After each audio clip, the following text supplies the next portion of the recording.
प्रातः स्मरामि हृदि संस्फुरदात्मतत्त्वं सच्चित्सुखं परमहंसगतिं तुरीयं यत्स्वप्नजागरसुषुप्तमवैति नित्यं तद्ब्रह्म निष्कलमहं न च भूतसङ्गः तपोभिक्षीणपापानां शान्तानां वीतरागिणां मुमुक्षूणामपेक्षोऽयम् आत्मबोधो विधीयते बोधोऽन्यसाधनेभ्यो हि साक्षान्मोक्षैकसाधनं पाकस्य वह्निवज्ञानं विना मोक्षो न सिद्ध्यति.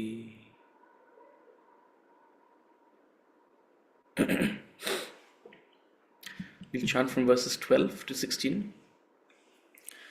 Verse number 12 to verse number 16 of chapter 6.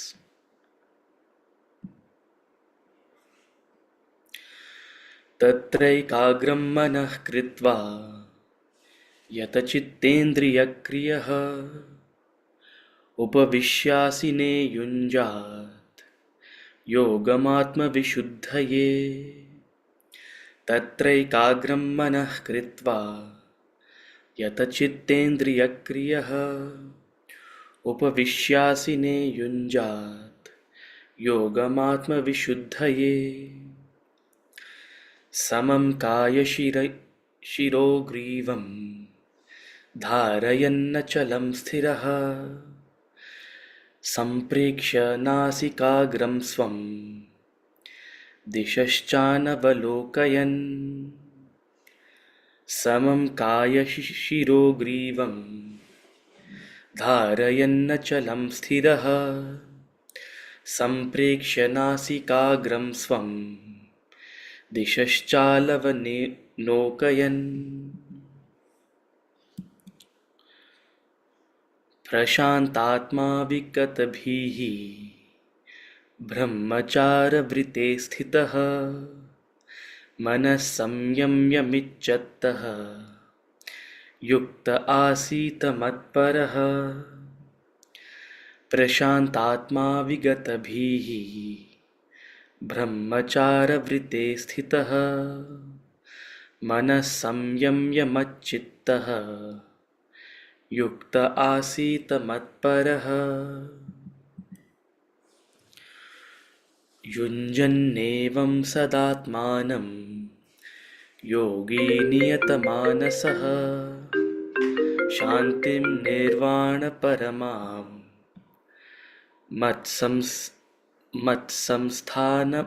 मत्संस्थामधिगच्छति. युञ्जन्नेवं सदात्मानं योगी नियतमानसः शान्तिं निर्वाणपरमां मत्संस्थामधिगच्छति.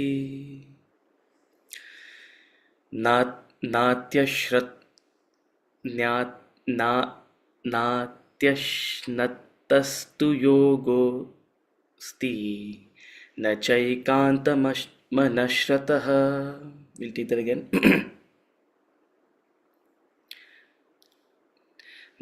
नात्यश्नतस्तु योगोऽस्ति न चैकान्तमनश्रतः न चाति स्वप्नशीलस्य जाग्रतो नैव चार्जुन. नात्यश्नतस्तु योगोऽस्ति न चैकान्तमनश्नतः न चाति स्वप्नशीलस्य जाग्रतो नैव चार्जुन.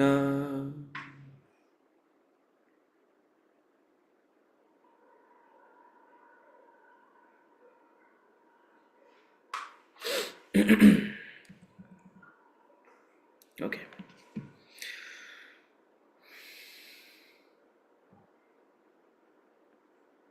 Hari Om everyone.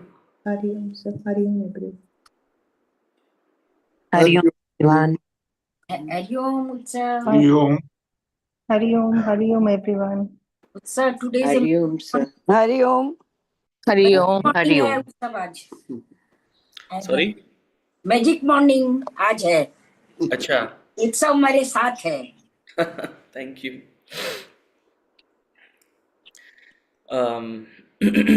Okay, are there any questions?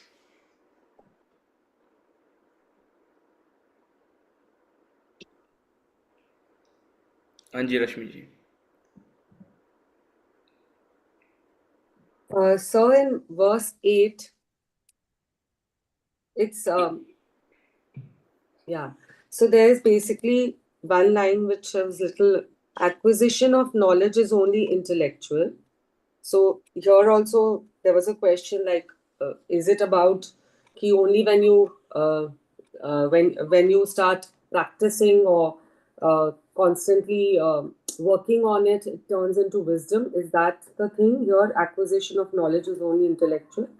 And second is a person endowed with jnana and vijnana. So again, what is jnana and what is vijnana here in this verse? What does it?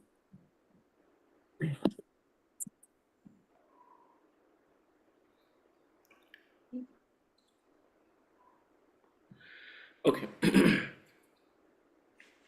First of all, 10 punya points to Rashmi ji.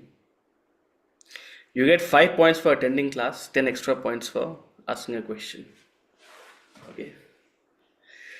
Okay.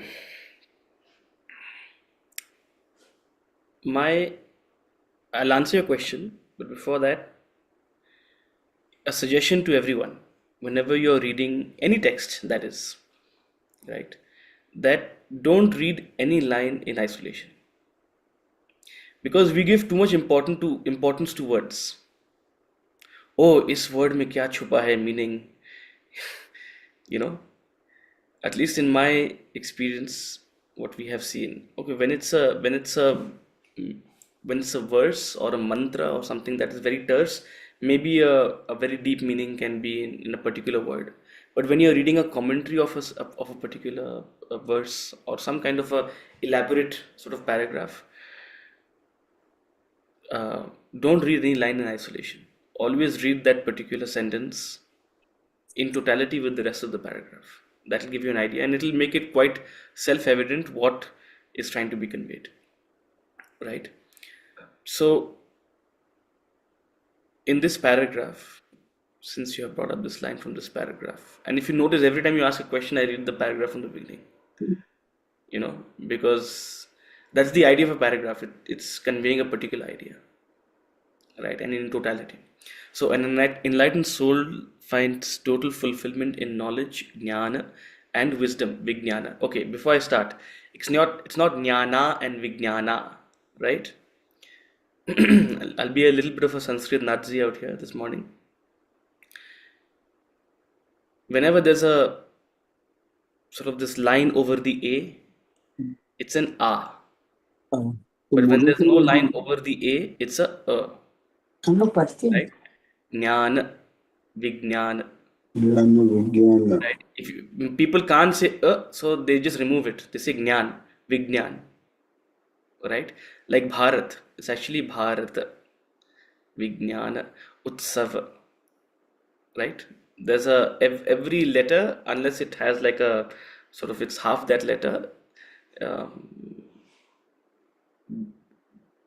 Any sound is just half a letter.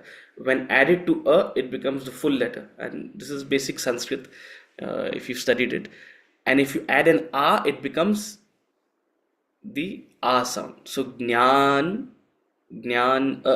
vijnana. If you find it hard to say just remove it. Say jnana, vijnana, right? But it's certainly not jnana and vijnana. Like it's not Rama, right?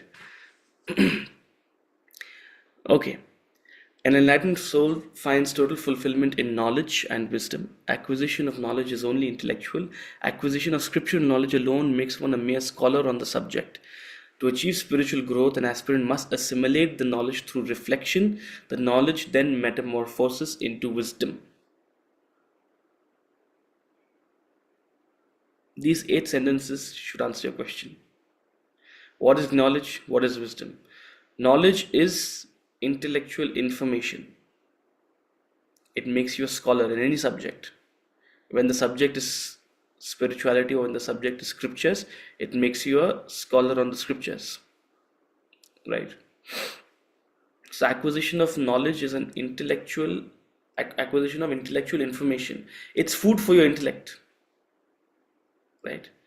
But you have to chew it, assimilate it, reflect upon it, question it, try to understand it, try to experiment with it, observe it in your experience. All these things are what is part of assimilation.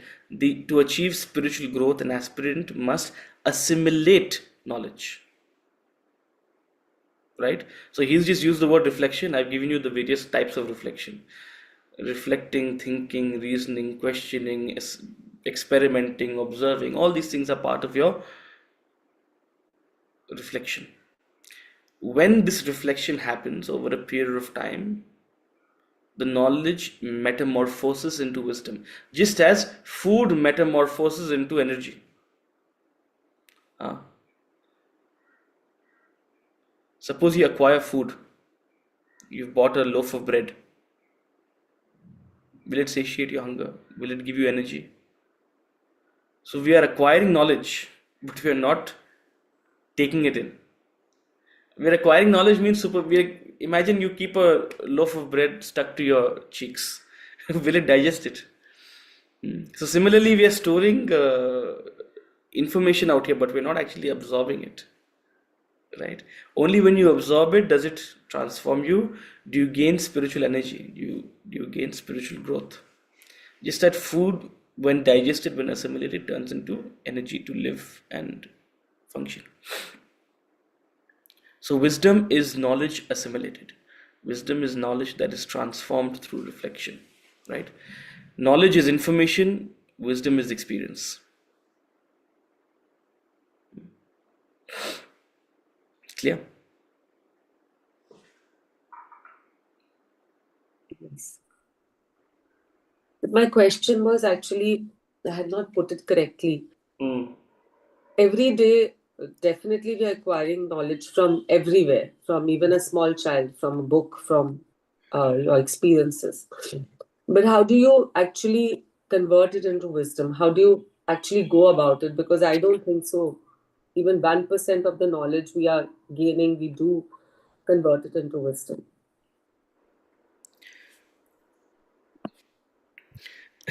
हम जब उसको follow करेंगे तभी वो wisdom होगा.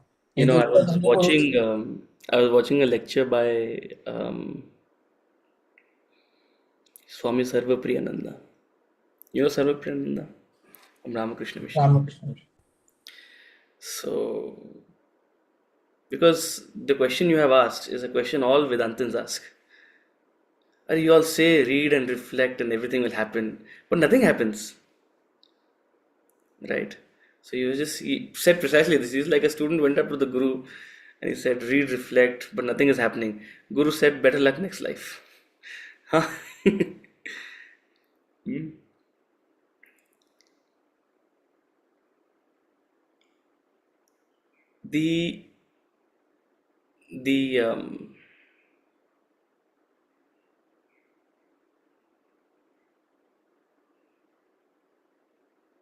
It is not true that simply listening has no impact.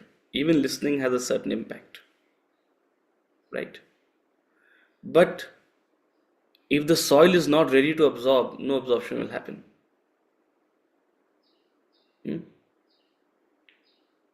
So what is the urgency for this in your life? What is the need for this in your life?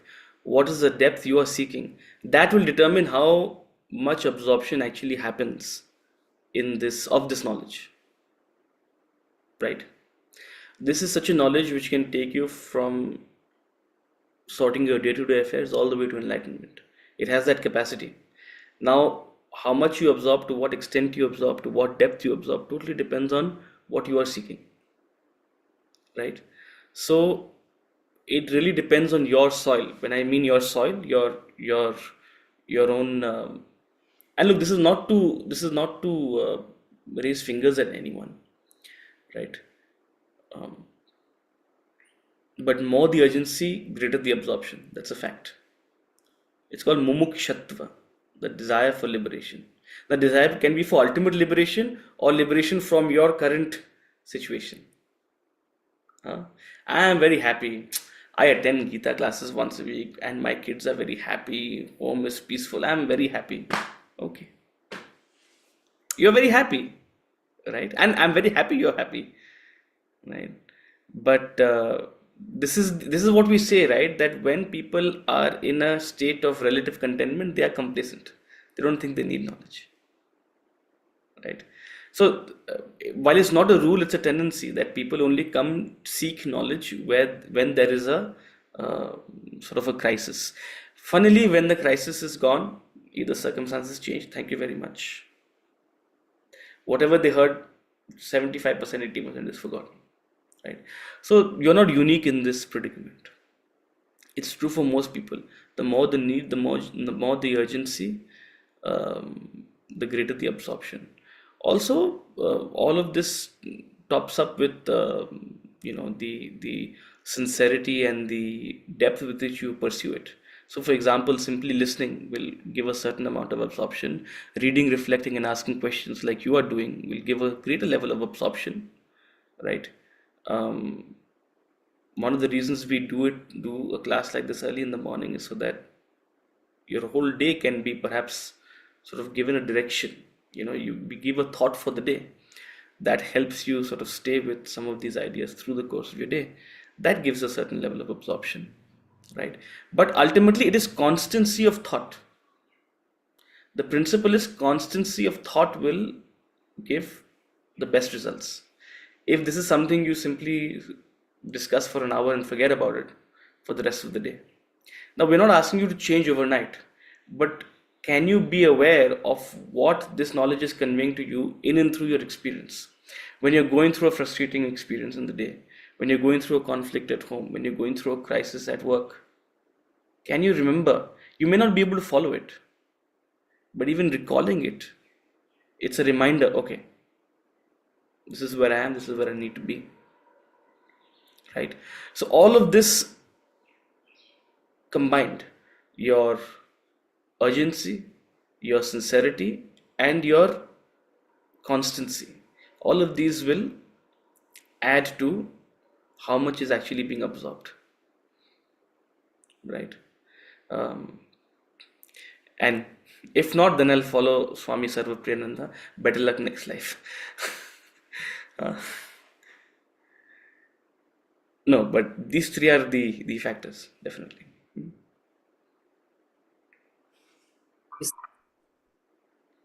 Look, and if it's not helping at all, then I don't know why you're here, right?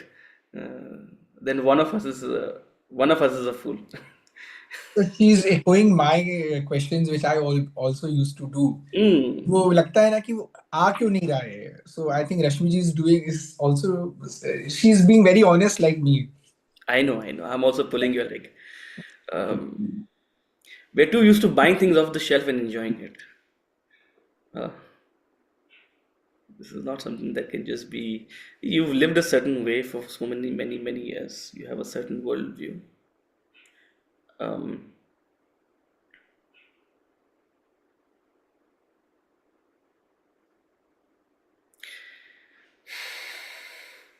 don't know. I got very lucky. I got introduced to this at like 15, 16, 18. I don't know how it is if you're introduced to these ideas at 40 and how challenging it'll be to actually, I'm sometimes I feel, oh, do I not think things through, and am I not serious enough about the world? Am I too idealistic about this knowledge, right? So it works, like I really don't know what it will be how difficult it is.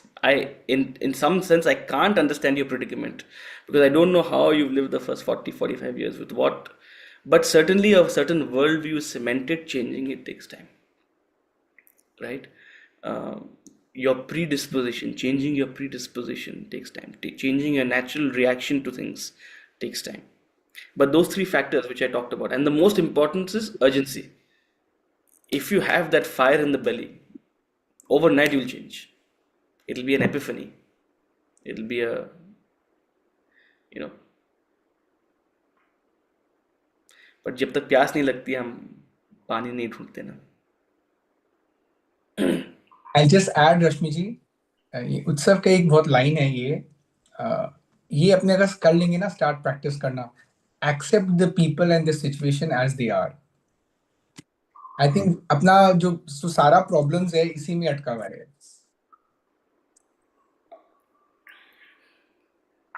True, Yes. true. Yeah. Okay, Rituji, yes. Yeah. So, sir, talking about two things, just wanted to also understand and sir, one about how much can we absorb, like you gave the example of the soil. So, could we one not say that it is the quality of the soil also then, as to how much you can absorb? Yeah, totally. So So when we say, as your yes, sir. urgency, when I use the term urgency for knowledge, it's like changing the nature of the soil. It's like going from black soil to from clayey soil to a nice black, like nice sort of porous soil, right?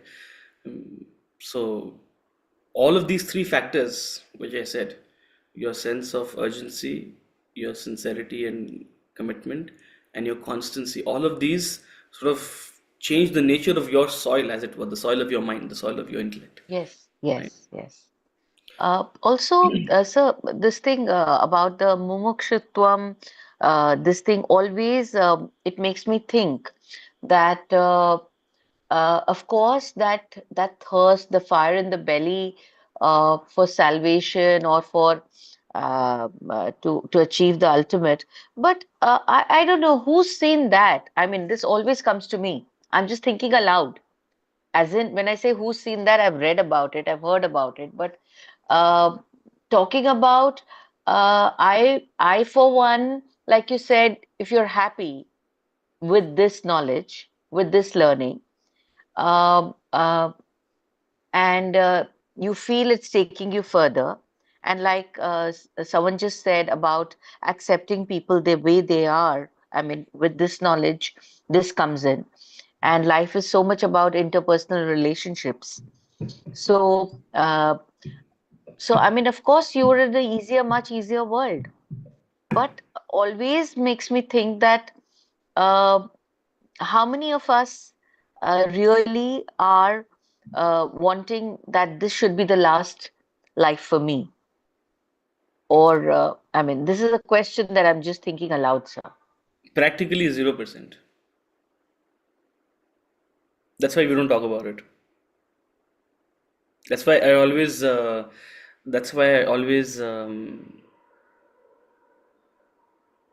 of add, whenever I talk about salvation, I'm saying, okay, even if not salvation, then something else lesser.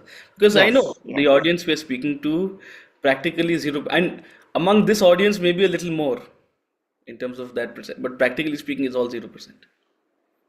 But that doesn't mean they don't exist, right? It's like going to a slum and asking, who wants a Bentley? Huh? Go to a slum and ask, who wants a Bentley? Bentley? I just want a cycle, yeah. True. Good example. Very So, good example. so you grow and then your eyes will open. Oh, there's something called a Mercedes. There's something called a Bentley. So, for all practical purposes, the world cannot comprehend. We are living in spiritual slums. Okay. Yeah, we're all Thank you. we're all spiritual beggars. Sorry to use the example, but that's our truth. We're all spiritual beggars. So for us, just a little bit of peace, just a little bit of prosperity, just सबका कल्याण करो भगवान, सबको थोड़ा धन दो, सबको थोड़ा health and prosperity, light, ये वो दो. That's all. That's all we can conceive as a blessing. I'm not saying it's a bad thing, right? कौन है? Hari Om, may you get enlightened. I wish enlightenment for you. This Deepavali, I wish enlightenment for you. Who says that? Because we can't conceive it. And that's okay. That's okay. 1 in a million will have the thought of it. 1 in a million among those million will have a desire to pursue it. 1 in a million among those will actually achieve it. So, but that doesn't make the Bentley any less worthwhile, right? 1 in a million can buy a car. 1 in a million among the cars can aspire to have a Bentley, and 1 in a million among those can actually get the Bentley. Or whatever, maybe now a Bentley is cheap enough. For those interested, 250k, good car, pounds. I saw in London, nice looking car, if you're interested. 2.5 crores. Okay. Sir, I'll just draw your attention to the last line of paragraph 10. I think this is saying everything. Continue this practice without polluting your mind with desires for what you have not acquired, or with a sense of possessiveness towards what you have already acquired. Also. सारा गीता जी तो इसी में आ गया है. Yeah. The meditator must carefully shift his focus of attention from the world outside and direct it to inner layers. In the final state, he fixes his contemplation upon the self. Process starts with choosing a place of solitude. You cannot practice in a noisy place. If you do not find a quiet place, you can find a quiet time, such as the early hours of the day. Rahasi also indicates secretive nature. It is not to be talked about. It should be practiced quietly and in privacy. Very important. Any serious sadhak will not talk about his sadhana. Today I completed 1 lakh jobs. It's not meant to be talked about. Secretive. Ekaki means alone. Not only do you avoid noise, you also avoid people. You cannot practice meditation in company. You have to practice it by yourself. Having thus withdrawn from the world in terms of place and beings, also avoid bodily disturbances by sitting in a proper posture with all the muscles relaxed. In this posture, you must bring your senses under control. Let your intellect fix the mind in single point of concentration upon the self. Continue this practice of meditation without polluting your mind with desires for what you have not acquired or with a sense of possessiveness towards what you have acquired already. So he's talking about the ultimate state of meditation, where also you have to, it's like a reminder, that ultimate reminder that nothing else matters. You have to shed all expectation in that ultimate state of meditation as well. So this process of continuing any practice, forget meditation, any practice without polluting your mind for what you have not acquired or possessiveness towards what you have acquired already. This principle stands true. It is the path, it is the goal. And it is the path in the beginning, it is also the ultimate path. In the ultimate step of the spiritual journey, this attitude is also required. That's what he's indicating. That even in the seat of meditation, when through your constant practice, and people spend years and years and years and years in this state, having reached this ultimate state, they spend years and years and years out here, because you have to drop every single fiber of expectation. Any expectation, any desire, even for enlightenment, will pollute your practice. So even in a ultimate sense, and even in a worldly sense, as we said in the last class, that the desire for what you don't have and the possessiveness for what you have, these are the two things that are polluting your mind.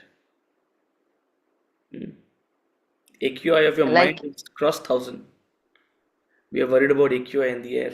What about the AQI in your mind?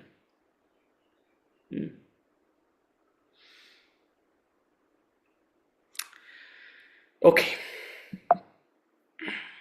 So we were talking about the seat of meditation, and now the next 2 verses he'll talk a little bit about the practice, the actual practice, right? And even in verse number 12 and 13 we take it together. Tatraikagram manah kritva यतचित्तेन्द्रियक्रियः उपविश्यासिने युञ्जात् योगमात्मविशुद्धये समं कायशिरो ग्रीवं धारयन्नचलं स्थिरः सम्प्रेक्ष्य नासिकाग्रं स्वं दिशश्चानवलोकयन्. There, having made the mind one-pointed with the functions of the mind and senses controlled, seated on the seat, let him practice yoga for self-purification, holding the body, head and neck erect, sitting still and firm, gazing at the tip of the nose and not looking around. So verse number 14 also, we'll take it. Prashantatma vigatabhihi ब्रह्मचारि व्रते स्थितः मनः संयम्य मच्चित्तः युक्त आसीत मत्परः. Prashantatma, serene minded, fearless. Vigatabhihi, firm in the vow of brahmacharya, the mind controlled, thinking on me. Let him sit seeking union with me as the Supreme.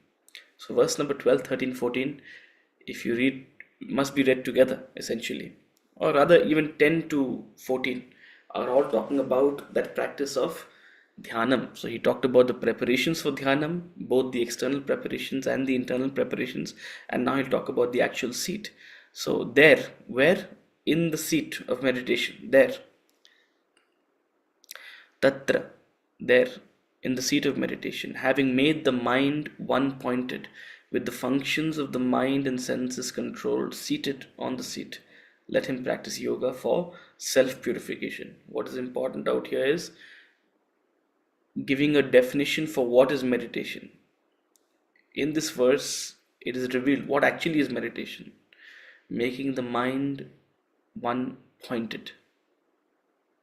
That is the actual scientific practice of meditation. Right now, your minds are multi-pointed. Today, our mind runs in all directions based on the impulses of our mind, based on the impulses of the stimuli that we are attracting, and based on the urgency of whatever thoughts cloud our mind. So our mind is constantly running in all directions, and the moment we try to make it one-pointed, we get distracted. But wherever we have a keen interest, our mind becomes one-pointed, isn't it?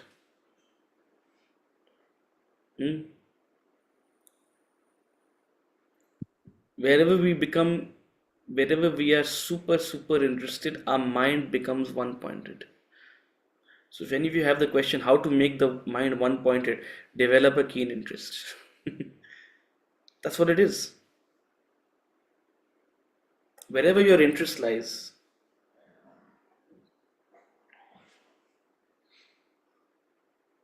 best example is final over of a Cricket World Cup final.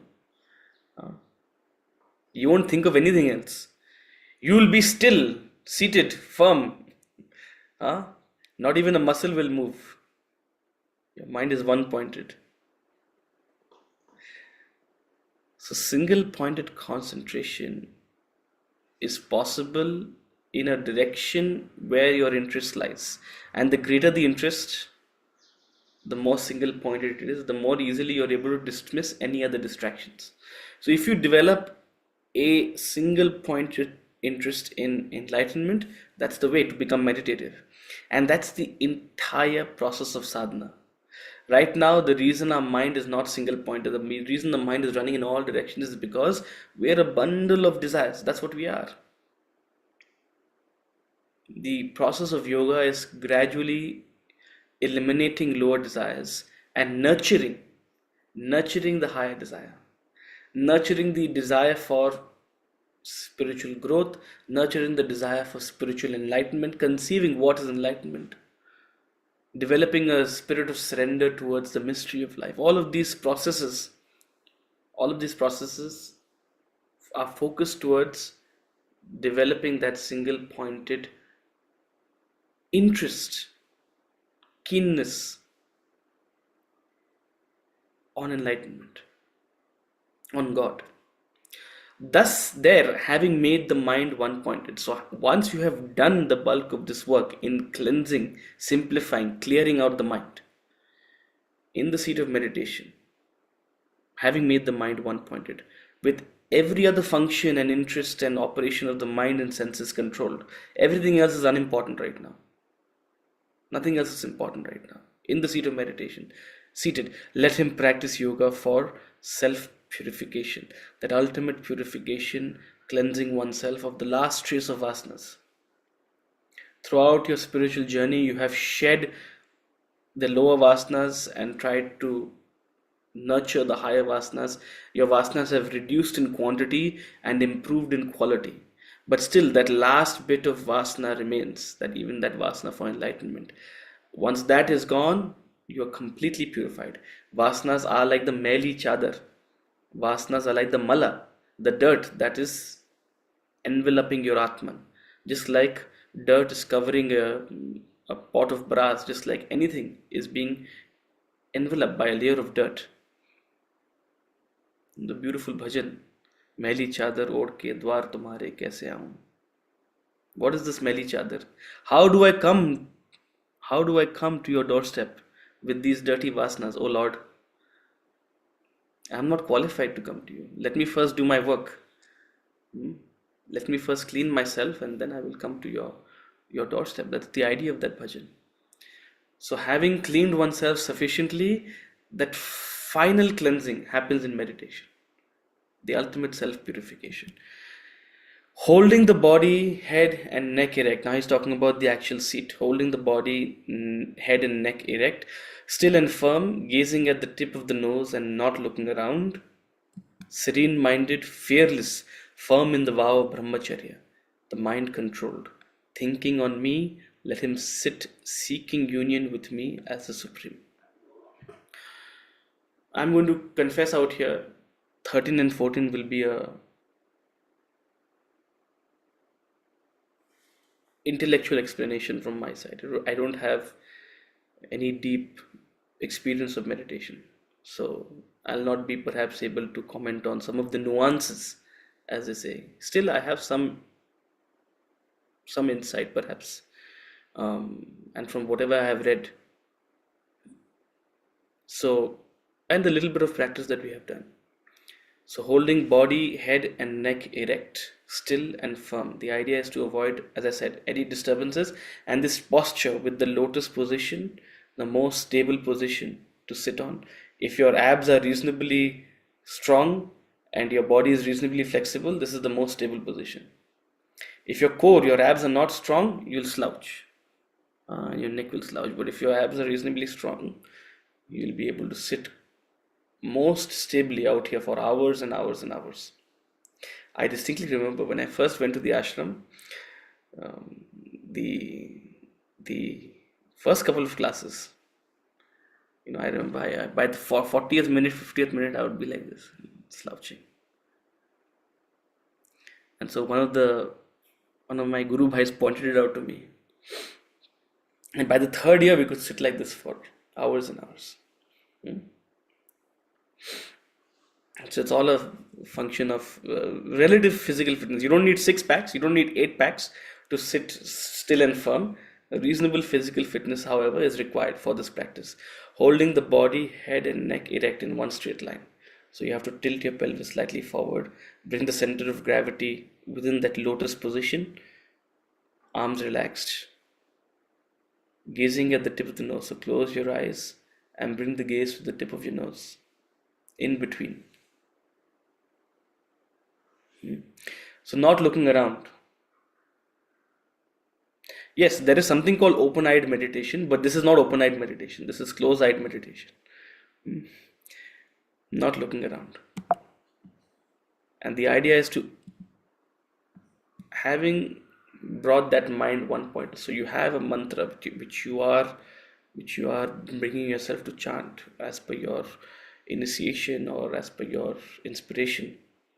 And with that mantra, you keep your mind single pointed to the exclusion of all thoughts. Your buddhi is playing the role of that guard dog, essentially. It's that watchdog which is which is guarding the gates of the mind, which is preventing any other thoughts from entering. And it is observing the chant of the mantra, making sure it is constant. Sound, silence, sound, silence. That's the practice. And out here you must be serene minded. Serene minded, prashantatma. A mind that is not serene cannot be here. A mind that is looking for a quick result, a mind that is looking for instant gratification, a mind that is looking for immediate peace cannot sustain meditation. Serene minded. Through your spiritual sadhana, you must become serene minded and then sit in this seat. You must have that spirit of bhakti. You must have that sense of surrender. You must shed yourself of all desire and attachment and all obsession and entanglement from the world. That's how you become serene minded. Fearless. We've talked previously about fear. Fear, what is fear? Let's get into first principle. What is fear? The thought of losing something what you have. The thought of either losing something what you have or not getting what you want. It's a modification of your desire. Fear is nothing but a modification of desire. The more the desires, the greater the propensity of your fear. The less the desire, the less you fear. No desire, fearless. So the way to become fearless is to drop desire. Develop that spirit of surrender. Bhakti. Firm in the vow of brahmacharya, celibacy. So brahmacharya is that practice of self-control. Now brahmacharya means different things to different people at different stages of your sadhana. For a meditator, brahmacharya means something quite extreme actually, which you and I may not be able to practice on a daily basis. Right? But for a regular grihastha, brahmacharya means self-regulation, self-control. Not doing an excess of anything. Having the right intention in whatever you indulge in. That is the spirit of brahmacharya. But brahmacharya for a meditator, brahmacharya for a sadhak who's on the ultimate stage means something altogether more advanced. It means complete self-control. Self-control in not only what you eat, not only what you engage in, self-control even in what you think. What thoughts do you allow? And the yardstick for brahmacharya for a meditator are very, very advanced. But nonetheless, it's a requirement. You're trying to keep yourself clean and non-indulgent in any sense. The mind control, thinking on me. Thinking on me means thinking on God, thinking on the Atman, thinking on the self through your mantra. The mantra you are initiated in or the mantra you are inspired by is sort of your reference point to align your thought with God. Let him sit seeking union with me as the Supreme. With no other interest, no other goal, only this supreme goal. So out here he is clearly saying you don't need meditation for anything else. At least in the Bhagavad Gita he has not said you need meditation for anything else. So Rituji, unless you have that desire for the Supreme, no need to meditate. There's a better, more permanent fix for all your life's problems through yoga. Dhyana comes later. However, meditation sells very easily nowadays. Meditation is a hot cake. Why? Because it gives an instant gratification. You close your eyes, sit peacefully for 5 minutes, immediately your cortisol levels fall.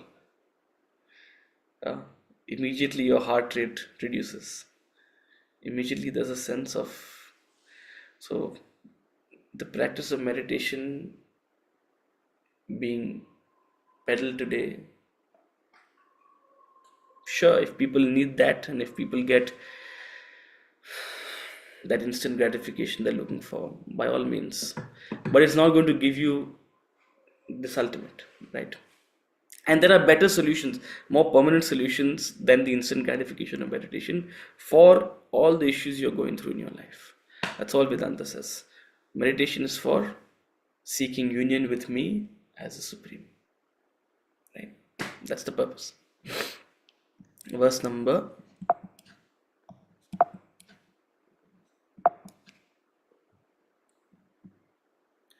15. I would urge you to go through the commentary for this verse, and perhaps we'll discuss it in the next class as well if anyone has any questions. But he gives a beautiful example of meditation being, I mean, the actual meditation process of meditation. He compares it to pushing a piston down a cylinder. And you must be wondering, piston, cylinder, but think of any machine like an engine, right? You need, you know, an engine is sort of functioning at thousands of revolutions per minute, and it's using pistons and sort of cylinders all the time. Now each moving at such a fast speed, you need that engine oil, you know, for it to be smooth. When you have that oil, it is almost effortless. If you don't have that engine oil, each move of the piston into the cylinder creates a screeching noise. So meditation without engine oil, without the preparation, without the serene mindedness is actually jarring, whereas a meditation with the right preparation is like pushing a piston down with engine oil. It's beautiful. That lubricant is makes all the difference, right? So do read that portion. And Was Swamiji a science student? yeah, He's used a lot of these examples everywhere, even in the previous book also. he always used to say that if you studied science, that's when you'll be able to relate with my explanation of things. He used to tell, if you studied commerce, go and study science and then come back to me.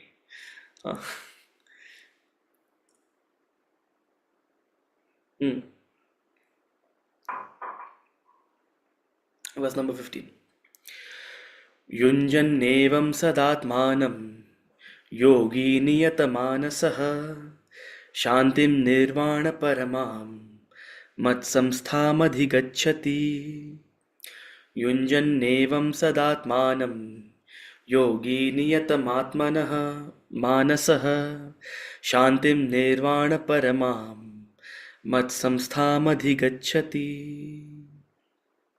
Thus,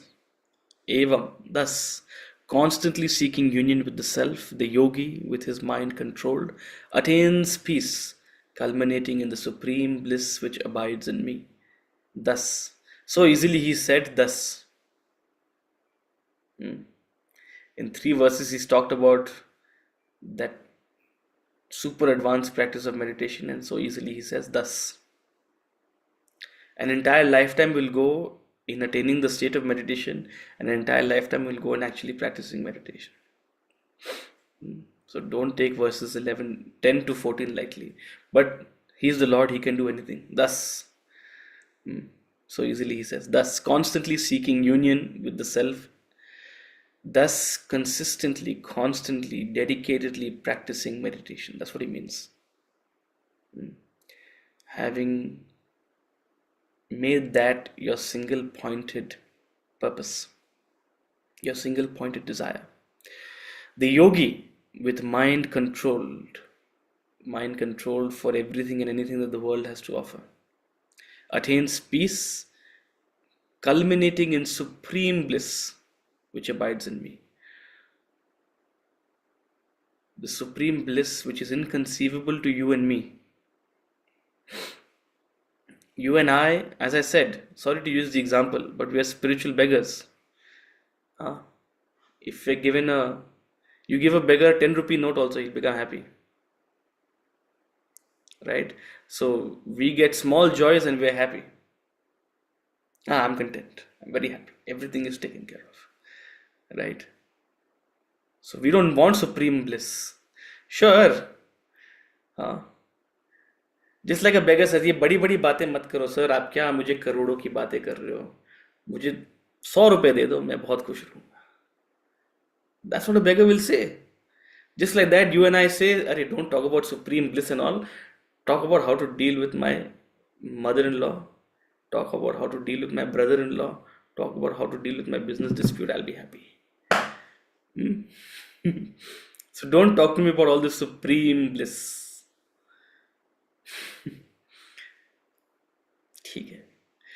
See, small Vedantic principles are simple Vedantic principles are sufficient to take care of those things, right? But what is the supreme bliss that he talks about? This bliss beyond what is conceivable through any daily experiences. This bliss, which is, if you have the grace of the Lord, you would have experienced it in moments of inspiration, especially in your interaction with nature, right? Which is why connection with nature is very important. How light it can make you feel, how elevated it can make you feel. Perhaps when you see a gorgeous sunset or a sunrise, perhaps when you see an incredible expression in nature, when you the smell of the air when the first rains hit, the feel of a dewdrop, the first inkling of winter, when you see a butterfly flap its wings. From the simplest of experiences in nature to the most grand experiences, one way or the other, you have that sense of belonging and oneness and grandeur you experience. That's one of the closest experiences to bliss. Now we spend our entire lives earning crores and crores of rupees so that we can have a beautiful house somewhere far away, so that we can sit outside and watch the butterfly flap its wings and the dewdrops. Isn't it? So whatever you and I are doing is ultimately to gain that experience only. In the middle of the city, have your own garden, farmhouse. One way or the other, whatever we are seeking and whatever we are entangled in. The problem is we are entangled. Because we are entangled, our attention is in immediately solving our immediate entanglement. Right? We have lost sight of the bigger picture of life. And that's okay. First, you must disentangle yourself a little bit. Only then will the bigger picture become more visible. But this is the bigger picture. The bigger picture is to shed all that unnecessary and realize the bliss that is within you. Yal labhan na pare labham, yat sukhan na param sukham. Greater than any joy, greater than any gain that can be imagined, superior to any joy that can be experienced, greater than any knowledge. Yajñatva na param jnanam tad brahmetya vadharayet. Verse number 54 of the Atma Bodha. Do look it up. Greater than any joy, greater than any gain, greater than any knowledge. That experience of enlightenment is greater than what you can conceive. Now, if you believe that, wouldn't you want it? Problem is we don't believe it. ऐसा नहीं हो सकता. ऐसा नहीं हो सकता. Not possible. We don't believe in this. We don't believe in these words of supreme bliss. Because if we believed in it, we would have gone after it.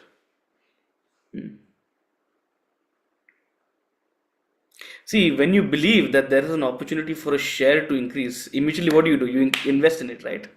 If you don't believe it, if you think it's all bluff, then you'll be like, you stay with your theories, your fundamental analysis, your technical analysis. I'll hold on to my investments. But the moment you believe in it, what do? You arrange investments and you put your money in there. Right? When you believe that there is a greater gain in something, you direct yourself towards it. You put all your efforts towards it. So the supreme bliss which the Lord is assuring us about, problem is we don't believe in it. We think there is supreme bliss in having a good family life, raising children well, sending them off, getting them married. We think that is supreme bliss. Supreme bliss is in having a 10-figure bank balance. Nothing wrong in those things. Don't get me wrong. I'm only trying to convey that where we believe there is greater joy, we will direct our energies and efforts in that direction.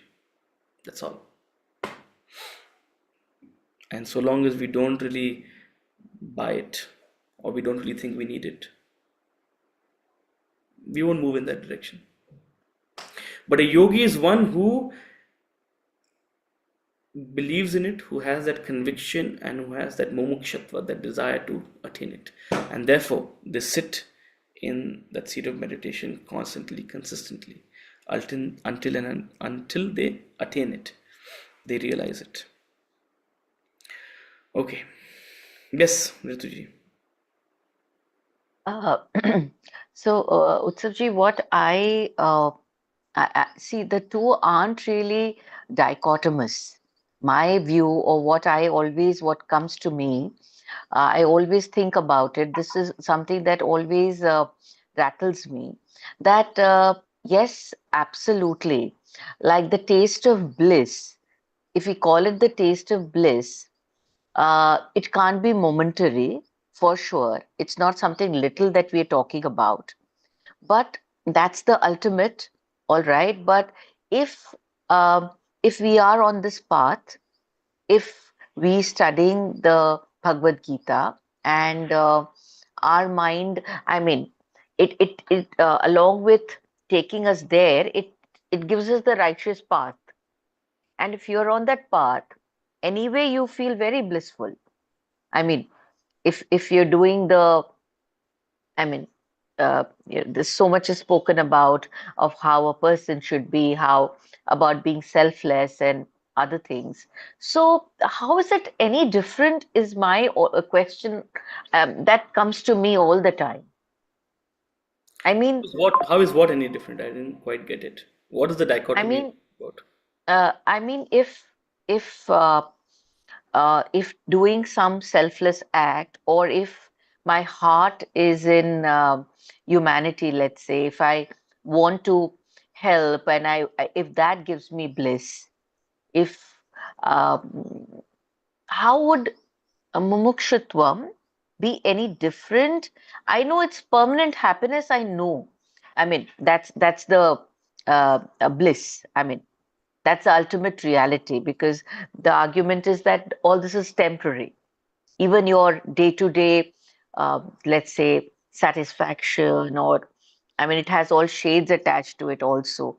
But uh, uh, I can't understand how the I got two your are question. different. I understood your question. Thank you. Um,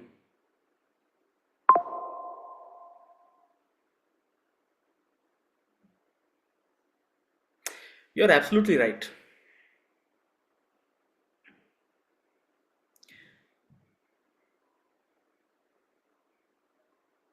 In fact, what will bring you greater bliss is a goal which you can conceive and aspire for, rather than something esoteric and something theoretical, which is, far flung, right?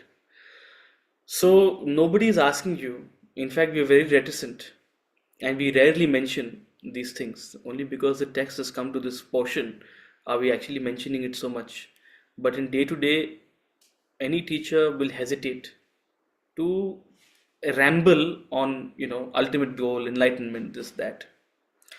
Because what matters is what the student can relate to, right? So,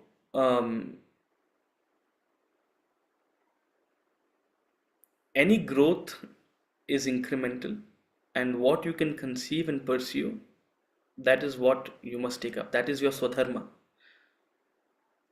right? Your swadharma may be the life of a grihastha, doing certain duties and fulfilling certain responsibilities, and that will bring you in immense joy, right? And somebody else's swadharma may be of a sannyasi, right? So it really depends on it really depends on where on the journey you are. Okay. That said, what is mumukshatva then? What is this desire for liberation, right? Which is why we have taken a liberal stance and said that liberation need not be, say, the ultimate liberation, which we talk scripturally, right? Um, Liberation is that force, that drive, that urge with which you are able to rise above your present ignorance and able to sort of open new avenues of awareness, learning, understanding, right? So, constant self learning also requires mumukshatva, right? It's just that you and I cannot conceive that ultimate liberation. ठीक है? Let's deal with what we have right now, and that's absolutely fine, right? The principle also states that if you are content with what you have currently, if you're content with whatever the situation is, and that requires a certain amount of blindness, that requires a certain amount of ignoring sort of the problems, right? Then you will not have mumukshatva, then you'll not want to grow. So even if you take a relative interpretation of mumukshatva, if your shutters are down, if you don't have the urge to grow, then you'll not grow. You'll not be able to sort of, open new doors, right? It'll create a complacency in you. So you need not have mumukshatva necessarily mean, the ultimate liberation. There's enough of life. Life is enough of a mystery, even without ultimate liberation. So sort of learning something new, there's enough to learn, right? That said, the learning should not be haphazard. The learning should be directed towards something productive, right? Otherwise people get lost in a myriad of, so the advantage of the scriptural tradition is that it gives our process of learning a direction, culminating in what we call enlightenment, culminating in what we call moksha, right? Otherwise, and learning is endless. You can develop interest in history, you can develop interest in geography, you can develop interest in psychology. There's knowledge itself is a quagmire, right? So if I could just add or ask you this, that like you said, learning in different fields, but my thing is that evolving as a person. I mean, if you're evolving as a personality with the virtues that are also mentioned in the Shastras and which have been spoken about and we understand in common parlance also, like to, in simple words, to be magnanimous, let's say, or to have to be sensitive to other people's pains and have the urge to help and reach out. So so if you're growing in that perspective, uh, uh, you're on that journey, I believe so, if I'm not wrong. If you're happy with the pace of your growth and the direction of your growth, all well, right? Look, you don't need anyone's validation, neither mine, neither anyone's, and no one sort of has the jurisdiction to necessarily. The role of a teacher or a guru is to, answer what you're asking them, not to tell you what to do, right? Because in any everyone's journey has its own pace, has its own direction. So it's not a race. Even from a like, that's what I was trying to understand, because each time this comes up, this thing about mumukshutvam, these questions always come to my mind. So I just wanted to, I had the urge to ask you. So that way. Yeah. Yeah. Thank you. One thing worth considering is if circumstances were different and if my situation was different, would my desire be any different? Would my urge, would my my quest be any different? Would my search for certain values be any different? One worthwhile question is to ask that, that because anyway, but more, I mean, largely your perspective is fine. Thank you. Okay. Well, with that thought, thank you so much, and we'll see you again next week. So have a good weekend. Hari Om. Thank you so much, sir. Thank you. Hari Om. Thank you.